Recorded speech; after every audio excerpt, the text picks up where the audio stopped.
చంద్రబాబు అధ్యక్షతన జరిగినటువంటి 9 నెలల ప్రభుత్వం ఏర్పడిన తర్వాత మూడో కలెక్టర్ల సమావేశం ఈ సదస్సు దిశానిర్దేశ కార్యక్రమం సింపుల్ గా చెప్పాలంటే నిజంగా ఈ కూల్ డ్రింక్ యాడ్ లానే ఉంది. సూటిగా సుత్తి లేకుండా క్లియర్ గా ఏం చేసాం ఇప్పటివరకు ఈ 9 నెలల్లో, ఏం చేయాలి, ఏం చేయబోతున్నాం, చాలా సింపుల్ గా పూర్తి స్థాయిలో ఒక విజన్ తో అంశాల వారీగా ప్రస్తావన, శాఖల పరంగా కలెక్టర్లని చెప్పమంటాం. అలాగే స్వీట్ వార్నింగ్లు కూడా ఇచ్చారు. వాళ్ళకి ఏసీ గదుల్లో కూర్చోకూడదు, పూర్తి స్థాయిలో ప్రజల మధ్యకు వెళ్ళాలి. అలాగే ఏం చేయబోతున్నారు, వివిధ జిల్లాలకి సంబంధించి ఏ జిల్లా పరిస్థితి ఎలా ఉంది, సో టెక్నాలజీ వాడకం విషయంలో కానీ ఆర్టీజీఎస్ రియల్ టైమ్ గవర్నెన్స్కి సంబంధించిన అంశాలు కానీ, సో మొత్తంగా చూస్తే విధ్వంసం నుంచి వికాసం వైపు, డిస్ట్రక్షన్ నుంచి కన్స్ట్రక్షన్ అన్న యాంగిల్లో పూర్తి స్థాయిలో ఈ సమీక్ష దిశానిర్దేశం జరిగిందంటే అవుననే చెప్పచ్చు. ఎక్కడా కూడా మనము గత 2 సమావేశాలు చూసాం. ఇది మూడో కలెక్టర్ల సమావేశం. ఫస్ట్ 2 సమావేశాలకి కొంత తీవ్రమైన విమర్శలు వచ్చాయి.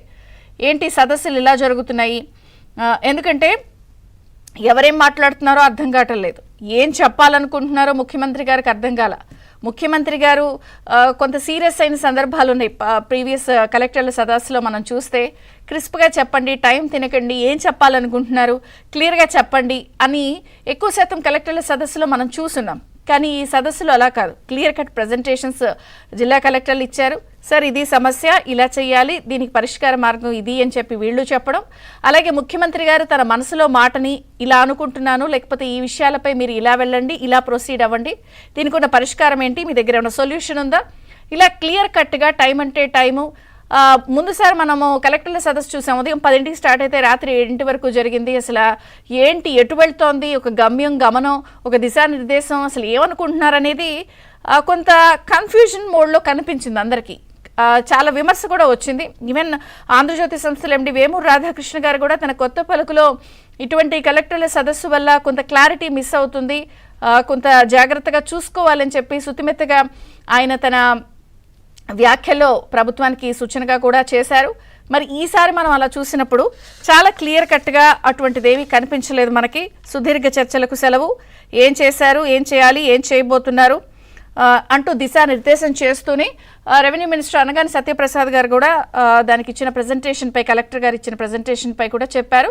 అయితే 85% ఇప్పటి వరకు వచ్చినటువంటి గ్రీవెన్సెస్లో కానీ ప్రజల నుంచి వస్తున్నటువంటి సమస్యల వ్యవహారంలో కానీ 80% రెవెన్యూవే ఉన్నాయి. కాబట్టి భూ సమస్యలపై ఒక కార్యాచరణ 1 year లోపు నిర్దిష్టమైనటువంటి ప్రణాళిక రూపొందించే విధంగా ఏప్రిల్ నెలాఖరుకల్లా సిద్ధం చేయాలంటూ కూడా ఆదేశించారు.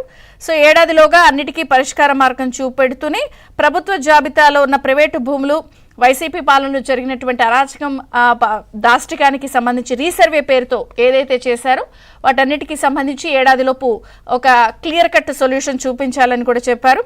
అలాగే పథకాల విషయంలో కూడా పూర్తి క్లారిటీ ఇచ్చారు.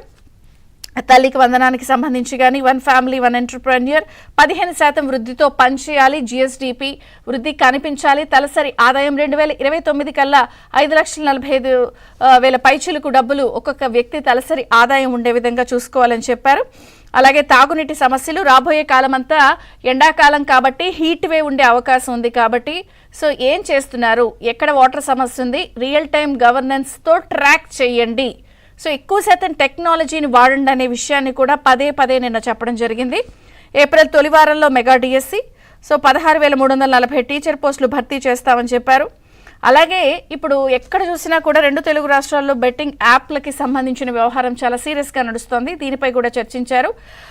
గంజాయి రౌడీజం కట్టడికి ఎస్పీలతో సమన్వయం చేసుకుంటూనే ఏఏ టెక్నాలజీ, డ్రోన్స్, ఎక్కడికక్కడ కెమెరాలో ఈ విషయాలన్నీ పరీక్షించడం, ఎప్పటికప్పుడు తెలుసుకోవడం, టెక్నాలజీని వినియోగిస్తూనే క్రైమ్కి చెక్ పెడుతూ బెట్టింగ్లకు కూడా చెక్ పెట్టే దిశగా కూడా నిన్న ప్రత్యేక చట్టం తెస్తామని చెప్పి ముఖ్యమంత్రి గారు చెప్పారు. నేరాలను అదుపులో ఉంచాలి, నేరగాళ్లకి సంబంధించి ఇతర నేరాలు తగ్గిన, ఆర్థిక మోసాలు కూడా పెరిగినాయి కాబట్టి సైబర్ క్రైమ్స్ విషయంలో కూడా అప్రమత్తంగా ఉండాలి, దీనికి సంబంధించిన సూచనలు చేశారు. ఇంకొక గుడ్ న్యూస్ ఏంటంటే మనం గమనిస్తే ఈ 9 నెలల్లో రాష్ట్రానికి సంబంధించిన కొన్ని జిల్లాల తలసరి ఆదాయంలో అనూహ్యమైన మార్పులు కనిపించాయి. సో ఇదేదో నేను చెప్తుంది కాదు, నిన్న ముఖ్యమంత్రి గారు స్వయాన చెప్పారు. సో జిల్లాల ఆదాయం గణనీయంగా పెరిగింది కొన్ని జిల్లాల విషయం.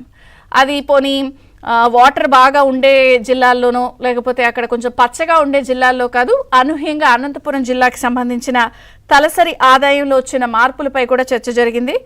ఎందుకంటే కొంత అనంతపురం జిల్లా కరువు పీడిత ప్రాంతంగా ఉంటుంది, కానీ అటువంటి జిల్లాలో కూడా తలసరి ఆదాయం ఈ 9 నెలల్లో కూటమి ప్రభుత్వం వచ్చాక పెరిగింది. సో 3వ కలెక్టర్ల సదస్సులో తలసరి ఆదాయం, ఉత్తమ విధానాలు, ఈ జిల్లాలో ఏం చేశారో మిగిలిన జిల్లాల్లో అది అప్లై చేయమని కూడా చెప్పారు. అలాగే ఏ జిల్లాలకు ఉండే ప్రత్యేకత విషయంలో దాన్ని కాన్సన్ట్రేట్ చేయమన్నారు. హార్టికల్చర్ కానీ, అగ్రికల్చర్ కానీ, వ్యవసాయం విషయంలో కానీ. మొత్తంగా చూస్తే మాట ఇచ్చినట్టే మంచి పాలన కొనసాగిస్తూనే, ఇచ్చిన విషయాలపై చెప్తూనే, రివ్యూ చేస్తూనే ఏం చేయాలి, ఏం చేశాం, ఏం చేయబోతున్నాం అన్నట్టుగా విధ్వంసం నుంచి వికాసం వైపు ముందుకు వెళ్తున్నామని చెప్పారు. ఈరోజు కూడా జిల్లాల ప్రగతి, ఇలా అనేక అంశాలు కూడా చర్చించే అవకాశం ఉంది. కాబట్టి నిన్నటి జరిగిన సదస్సులో చర్చించిన అంశాలపై మనం కూడా డిబేట్ చేద్దాం. సో ముఖ్యమంత్రి గారు కొన్ని విషయాలు ప్రజల ముందు ఉంచారు కాబట్టి చర్చ కొనసాగుతుంది. చిన్న విరామం తర్వాత ఈ అంశాలన్నిటిపై చర్చ ప్రారంభమవుతుంది. చూస్తున్నాను APN.